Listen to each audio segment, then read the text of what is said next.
Okay, our next speaker. Oh, no, you're not quite ready. I think I'm ready. Okay. Can you hear me? Yuji Tachikawa, and he's going to tell us about on 4D n equals 3 theory. Okay. So it is really a great honor for me to speak at this wonderful occasion. The speaker is too close to you. Okay. Maybe somewhere around here. Can you hear me better? Good. So it is a great honor to be able to speak at this wonderful occasion, celebrating the 75th birthday of John, the founding father. Maybe I should call one of the founding fathers of this field. And well, this occasion reminded me of a famous quote of another great man who founded something else, and this is Confucius. And the quote is this. This is well known to East Asians, but for those of you who don't read ancient Chinese, let me translate this for you. So in translation, Confucius said, "At 15, I set my heart on learning. At 30, I took my stand. At 40, I was without confusion. At 50, I knew the command of heaven. At 60, I heard it with a compliant ear.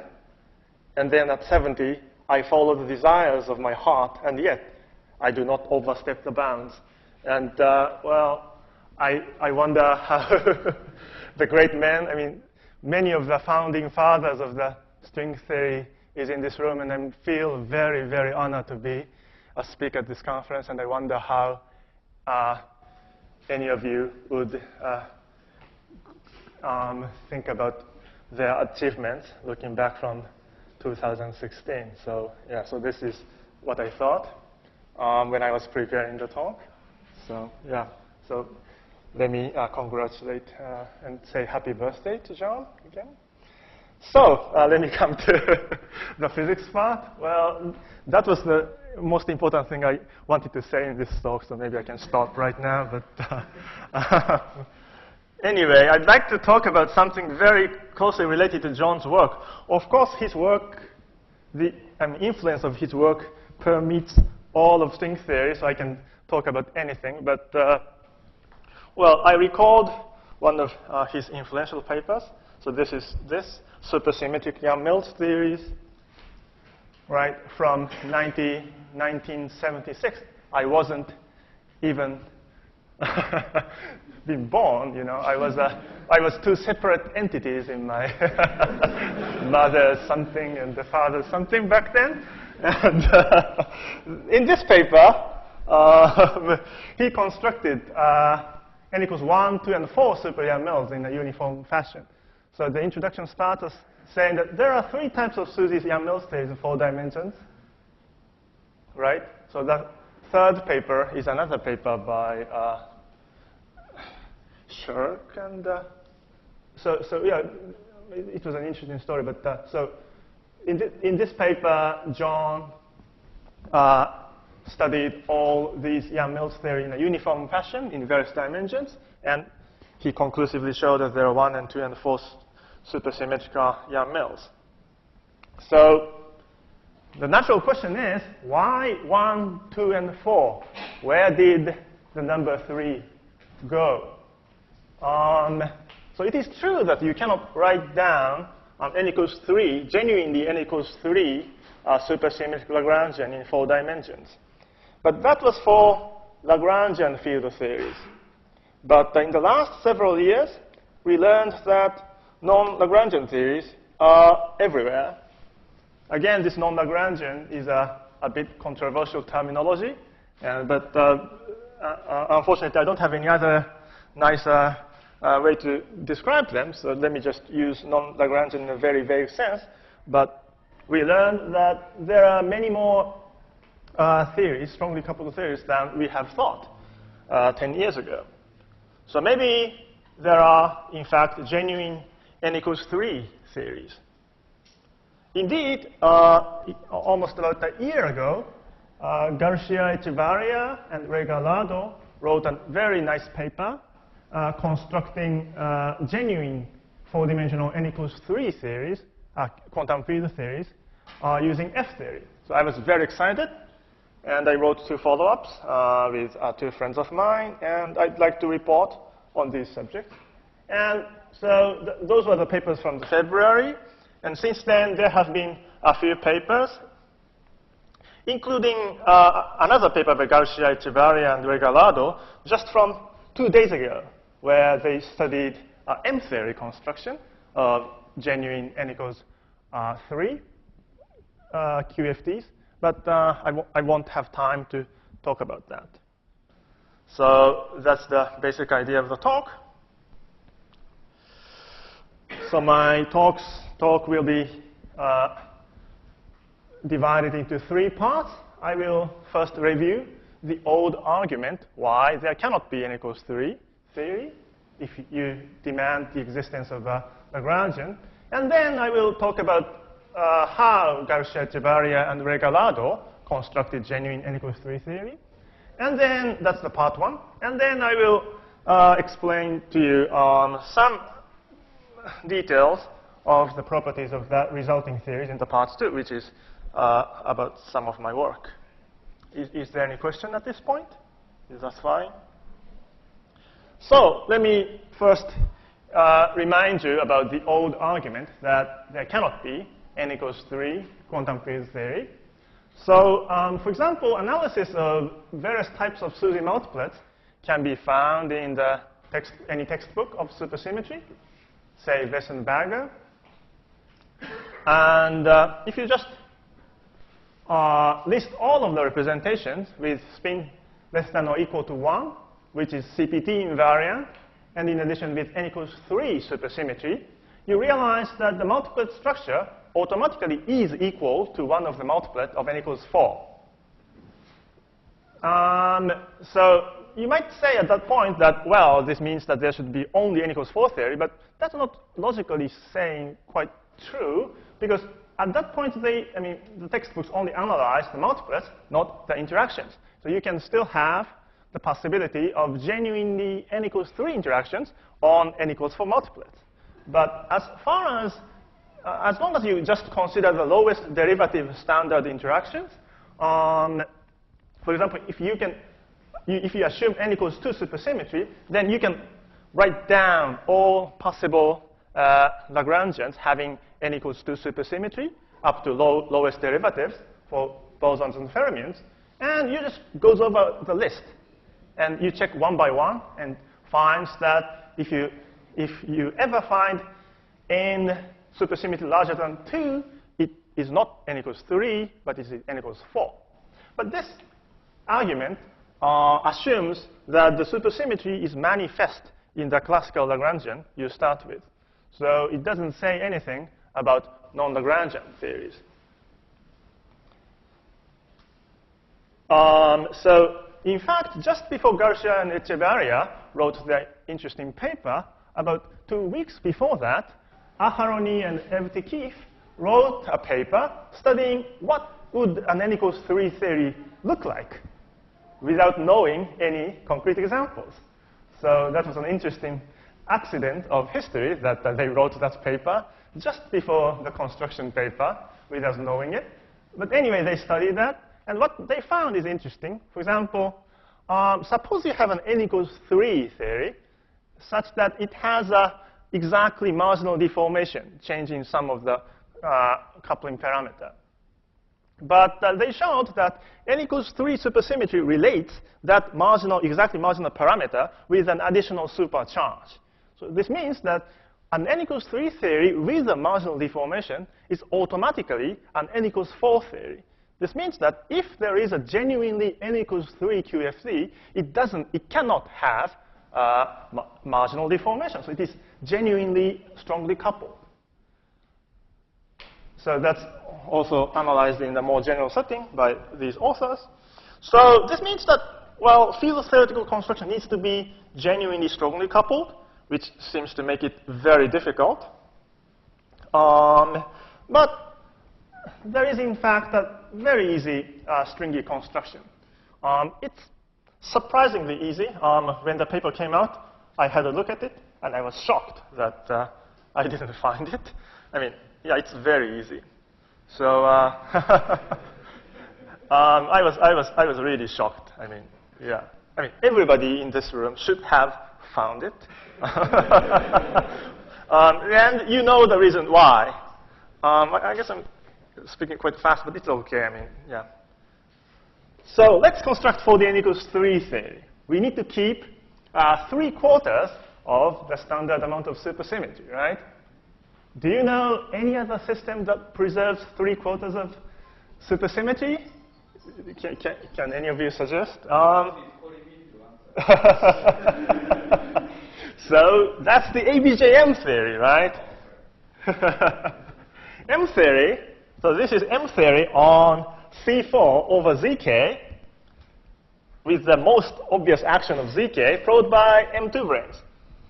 This is n equals 8 when k equals 1 and 2, but n equals 6 when k is equal or larger than 3. So that was shown. I mean, that was very important when they come up with this. Yeah, so of course we could imitate the construction in 4D, you know. Just all you have to do is to replace one of the non-compact direction with the T2, right? You just take C3 times T2 and divide by Zk. And you just probe it by D3, and voila, you have n equals 3 theory. So this is really a simple construction. I mean, so immediately after ABJ-M theory, people should have noticed that, but somehow it took 8 years or something. I mean, yeah, shocking. Anyway, T2. So one difference is that for ABJ-M theory, you could have any k, right? But here you can only have a very limited number of k, because T2 can have Zk action only for k equals 1, 2, 3, 4, and 6, as many of you know. When k is 1 and 2, T2 can be arbitrary, right? Any T2 has Z2 symmetry flipping all coordinates. But for k equals 3, 4, and 6, T2 needs to have a particular shape, right? So these are those particular shapes, and I just marked the specific fixed points and fixed points of the Zk action together with the order of the quotient, right? So that's it. So let's just remind ourselves the consequences. Let's consider F theory on C3 times T2 by Zk probed by n D3s. But let's take the simplest case of k equals 1. This gives us 4D n equals 4 UN super YAMLs, right? One of the, I mean, everybody loves this super YAMLs. And this shape of T2 is arbitrary, right? And gives tau. So this has an exactly marginal coupling. And just as the general field theoretical argument tells us, that this is n equals 4, not n equals 3. So when k equals 2, things is a bit more interesting. So this C2 quotient is in fact the F-theory lift of the standard orientifold 3 planes. And we know from the work on perturbative orientifolds that this comes with variance. People used different notation when these orientifolds are first found, but these days people settled on to using these set of symbols, O3 minus, O3 minus twiddle, O3 plus twiddle, and they give rise to different types of n equals 4 super YAML. So this one gives SO2n, this one gives SO2n plus 1, these two gives USP2n in the infrared limit. Still, the shape of T2 is arbitrary and gives tau. And that agrees with the fact that we have n equals 4. Right. So we'd like to generalize, and we take k to be 3, 4, and 6. So in this case, we have a something fold that generalizes orientifolds. So in a paper with Ofer Aharoni, we called it S-fold, but the required Zk transformation is not always an S, what people call S transformation or SL2Z. It is S for this k equals 4 case, but in the case of 3 and 6, this is some combination of S and T. So maybe we should have called it U-fold. But anyway, it's a something fold. But an interesting thing is that they should come with variants, right? The k equals 2 case came with 4 variants. So what are the variants? So that's the basic question. But this general discussion tells us that if you probe this background with n D3 branes, we have genuine n equals 3 QFT. It's labeled by k, the order of the quotient, capital N, the number of branes, and another label for variance. And in this case, the shape of T2 is fixed with no marginal parameter. So again, that agrees with the general QFT analysis. So this is basically the content of the original paper from December last year by Garcia Echevarria and Regalado. And I wanted to understand a possible variance and to get some idea of the field of theoretical properties.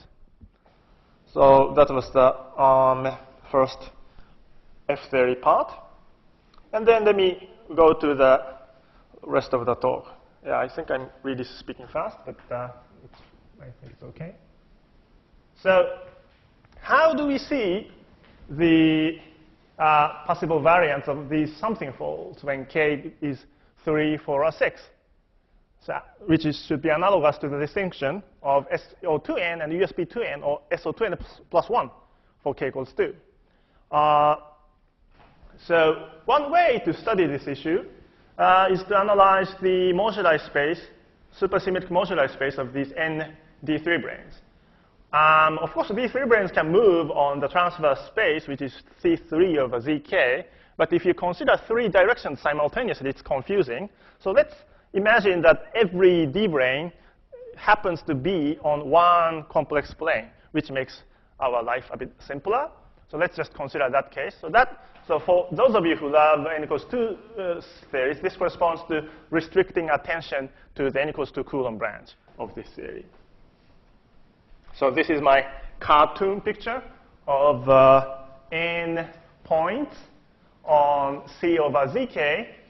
So here, n is 2 on this transverse complex plane to this something fold. I took k to be 6 to be specific. So there are 2 physical D3 branes, but there are 6 images under Z6 transformations. Right? So coordinates, let's label coordinates to be Z1 dot dot dot Zn with Kn images. Right? Here k is 2, k is 6, and n equals 2. So if you consider the k equals 2 case, this corresponds to the coordinates of the Cartan of the gauge group SO2n. But here we are talking about non-Lagrangian theory, so it might not be a good idea to call them the Cartan of the gauge group. That's why I have put quote unquote here. But this is some analog. So from this construction, you kind of see what kind of quote unquote wild group is. So of course, these 3 branes cannot be distinguished. Therefore, you can switch 2 coordinates corresponding to the 2 positions of the brane. So you can exchange Z1 and Zi and Zj. And also, you can pick one generator of Zk corresponding to gamma kth root of unity. And you can multiply this gamma to just one of the brane, moving one, keeping all of the rest fixed. So that will be the quote-unquote Weyl group. And then the Weyl invariant combinations are the clearly symmetric polynomials because of this reason, of Zi to the kth because of this action of Zk on individual coordinates. Therefore, the scaling dimensions of the gauge invariant quote-unquote operators would be k, 2k, 3k, dot, dot, dot to nk. And so let's see whether we got the right answer for the known case. So let's take k equals 2. This gives the gauge invariant operators of SO2n plus 1, or USB2n, but not those of SO2n. So what is going on? So you need to do something a bit more clever to get SO2n. So to understand, let's write down the honest Weyl group of SO2n plus 1 and SO2n individually. So both have the transformation which exchanges 2 coordinates, Z1, Zi, and Zj, right? And in the case of SO2n plus 1, you can multiply individual coordinates independently. But in the case of SO2n, the only allowed operation is that you multiply by -1 to at least 2 of the coordinates. You need to multiply even number of coordinates, right? So this is a subgroup, nice subgroup of the group here. But the effect of this, taking the subgroup, is that the top dimension invariant of the former, which is a determinant written in the Caltech coordinate, which is z1 zn squared, is in fact the square of the top dimension invariant of this SO2n group, which is known as the Pfaffian. The Pfaffian is just the product of every zi, and this is just the square of it, right? So that's what's happening in the case k equals 2. So this was the geometrically obvious action of the quote-unquote Weyl group in the case of k, 3, 4, and 6. But it has a nice subgroups given by this. So what's going on is that basically you try to imitate what we did for the SO2n. So now, of course, you can exchange coordinates. But for example, you allow, for individual branes, you only allow gamma to p to the power p as the multiplication. And the bare gamma to the power 1 can only act on the pairs. So that zi zj goes to gamma zi times gamma minus 1 zj. So these are also known to mathematicians under various names, and they form a natural generalization of Weyl group, which they call real reflection group.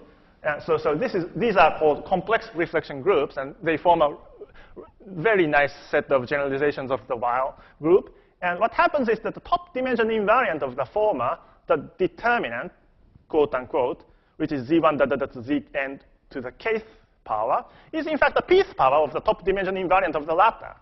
I mean, it's clear that if you just multiply all of zi's, this is invariant under this third operation. But in order to make that invariant on this second operation, you need to raise this to the power L, where k is PL. So that's how you describe this group. So the variance of those something fold would be labeled by a divisor of k. So naively, you would say that for k equals 2, KL equals 1 and 2 will be realized. For k is 3, 1 and 3 would be realized. For k equals 4, 1, 2, 4 will be realized. And k equals 6, 1, 2, 6, and 3 would have been the natural candidate. And there are such nice generalization of Weyl groups, indeed. But together with OFA, we found that those marked in green do not exist in F-theory. So in the rest of my time, I'd like to explain why that's the case. So we found that, at least in the F-theory construction, we can only make those in the blue color, not the green ones. So why is that? One way to see this is as follows. So let's consider the holographic dual. So these n equals 3 theories have nice holographic duals, which is just ADS5 times S5 over ZK, so pretty obvious. And in the case of k equals 2, the behavior of the Pfaffian and the determinant operator was studied by Witten in this paper. So they correspond to a D3 brane wrapped around S3 over Z2 within S3 over S5 over Z2, right? So if you take that power, take the operator to the power L, that corresponds to a D3 brane wrapped on a single S3 over ZK L times. So to see whether such a kind of configuration is OK, what you need to do is to study whether that kind of wrapping is obstructed by flux, NS and RR flux. So let me explain the notation. So I mean, in type 2b, you have H flux and G flux, which are both free-form fields. That's why I have the order 3 cohomology here. And because we have both NS, and RR free forms, we have Z plus Z. But the important thing is that this ZK quotient involves SL2Z action. So if you go around this ZK cycle, you need to perform a specific SL2Z transformation. So when you compute this cohomology, you need to remind yourself that this Z plus Z is acted on by that SL2Z action, so that this subscript rho is to remind us about that. So that was studied in the case of k equals 2 in this paper by Edward. And you can just repeat the computation. And you find that for k equals 6, H3 happens to be trivial. So there's no obstruction to wrap, just a single brane. This means that, single brane is always allowed. That means that among the choices of L, 1, 2, 3, and 6, only L is 1 is allowed. So that's the kind of thing. For k equals 3, H3 turned out to be Z3. So when the flux is 0, L is 1, as above. But when the flux is non-zero, well, there are two choices, but they are in fact equivalent under remaining SL2Z symmetry. So there's only one choice effectively, and only L equals 3 allowed. This means that both L equals 1 and L equals 3 is allowed. And finally, for k equals 4, H3 turned out to be Z2. And when the flux is 0, as always, singly wrapped brane is allowed. And you need to work a bit harder what happens when the flux is non-zero. And you find out that L equals 2 is not, twice wrapped brane is still not allowed, and only branes wrapped 4 times is allowed, if you carefully consider it. So that's how you get this table. So that's one standard analysis you can do. And another way to see this is as follows. Again, just consider the holographic dual, right?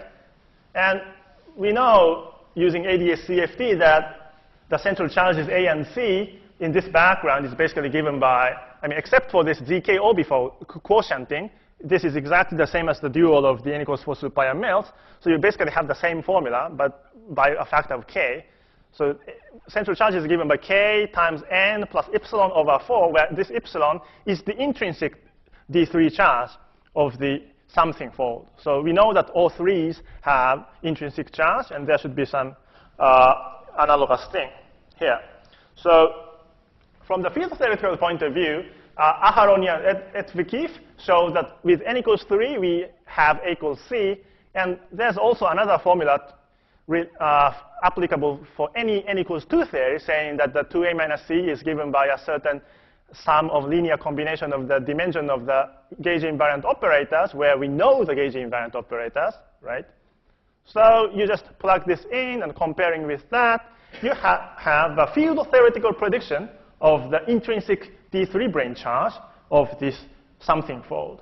So in the case of orientifolds, O3 minus has minus 1/4 or something, and O3 plus has plus 1/4. But there's a natural generalization of that. So can we check that? Yes, in fact, you can check that using M theory. So take, for example, k equals 6. We have this standard construction, right? So I just show you the internal T2. And because of this Z6 action, there's one order 6 fixed point, and one order 2 fixed point, and finally there's one order 3 fixed point in the T3. Therefore, there are C4 over Z2, C4 over Z3, and C4 over Z6 singularities.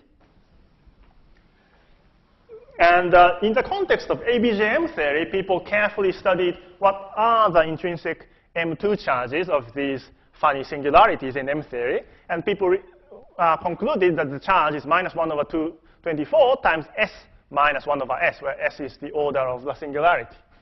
So in the case of Z6 singularity, we had order 2 singularity, order 3 singularity, order 6 singularity, so you can just sum the contribution from them, right?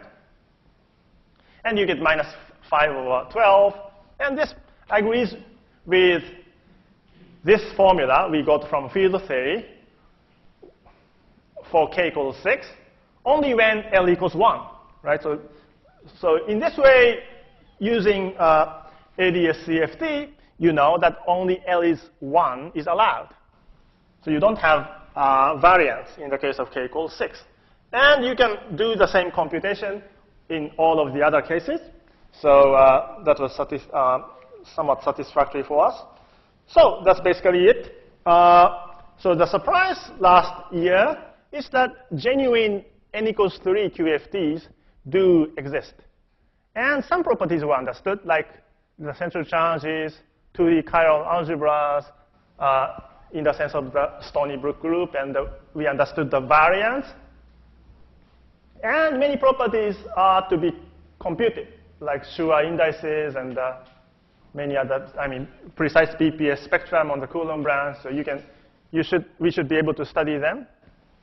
Also, the quotients introduced by Garcia-Echevarria and Regalado was a new type of a quotient in F-theory.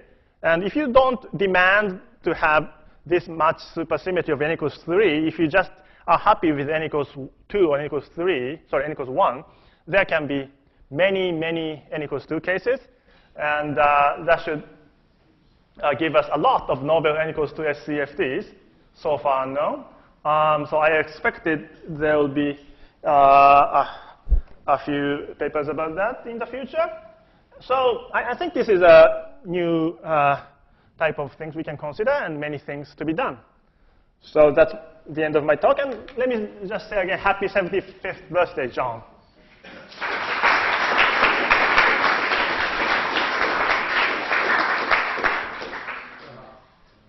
Yeah.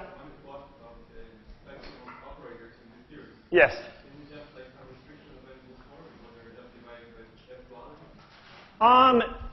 It's not the restriction of n equals 4. Are you talking about conformal and operators in the conformal theory, or? So the spectrum of local operator is, well, looks much like, very much like n equals 4, but take k equals 6, for example, and say there are 3 branes, right? Then the dimension is 6, 12, and 3 or something. So it doesn't look like, so just by looking at the numbers, it looks like it might come from some gauge group, right? But there's no such gauge group. No, but you just like n equals 4, it's not those points, and you gauge some subgroup of the S-duality. So that's one way to get n equals 3 theory. But then what you call the general, just like some restriction on the spectrum. Yeah, so in my paper with OFA, we also discussed that and what are the possible discrete gaugings we can do for these. And they are definitely not the discrete gaugings of n equals 4 theory. For example, the A and C are different. I mean, the discrete gauging of finite group doesn't change the central charge, right, of the energy momentum tensor. And these central charges do not match any of those n equals 4. Yeah. That's a good point. Thank you. Sometimes it's possible to go to enhance supersymmetry theories. Would it be reasonable to try to play with n equals 2 or d equals n and yeah, that's also a very good suggestion. So for example, recently, the gentleman sitting here found a nice way to get lots of n equals 2 theory starting from n equals 1's Lagrangian. But somehow, in the infrared, it flows to n equals 2. So those examples were known, and they were very effective to compute the properties of the IR theory. So if there is an n equals 1 Lagrangian theory that flows to this n equals 3 theory, that would be great. But I don't know whether there is such a n equals 1 theory, so I don't know. So given that these theories are very restricted, right. in terms of even AD, they sound very restricted in comparison to that. Is there hope of proving that this is a complete list? Yeah, that's also a good question. I don't know how. But before talking about n equals 3, I would say the first task is to enumerate all of the possible n equals 4. Not easier, that's my question. Oh. It looks like it's very restricted in some ways. I don't know. Maybe it's just that we just don't know the examples of n equals 3. There might be many, right? I really, honestly speaking, I don't have any gut feeling about. Even it's just the list that you found is smaller, right? Well, but just 2 days ago, there was another paper by Garcia-Echevarria and Regalado constructing tons, well, not tons more, but a few more of these. So I just cannot say, yeah. So compared to that, the list of n equals 4 super Young mills has been fixed for far longer time. So I would start by trying to prove that every n equals 4 superconformal field theory are just n equals 4 super YAMLs for some specific gauge group. That would be more established, I think, a conjecture. Yeah. Are any of these n equal 3 theories conformal? These are all conformal theories, yes. Yeah. So R symmetry would be U3? Yes. That's right. That's why we can take this ADS-CFT correspondence as a tool to study them. Yeah. I should have emphasized that. Thank you. Do you have examples where A and C are not linear combinations of A and C of n equals 4? Because perhaps these are like orbitals of some decoupled n equals 4. Divided by the exchange of two groups or something.